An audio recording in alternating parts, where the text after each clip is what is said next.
Aguirre, author of The Girl's Guide to Relationships, Sexuality, and Consent, and this is the quick tip for rolling with and supporting the resistant client. We have all had those clients that show up to every single session but continue to report the same problem behaviors and are observably resistant to change. As providers, these clients tend to bring up feelings of frustration and helplessness, and sometimes even dread.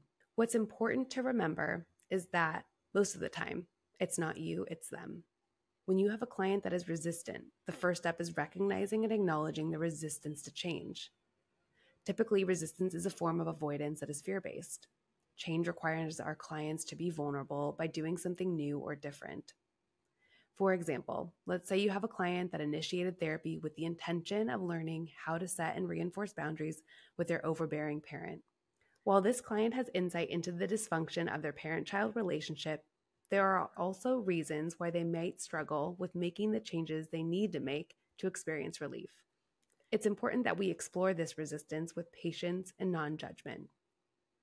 Here are some exploratory questions to ask your resistant client. What feelings come up when you think about making the change in behavior we have talked about? What do you think is getting in the way of making the changes you need to make to feel better or experience relief? Are there any cons to changing this behavior? If so, what are they? Do the cons outweigh the pros? What could happen within your relationship if you change the behavior? What are possible short-term consequences? What are some of the long-term consequences? What would you need to feel more confident in making this change? It's important for us to normalize and hold space for resistance. We need to honor our clients and where they are in their process, while at the same time exploring this resistance and encouraging growth.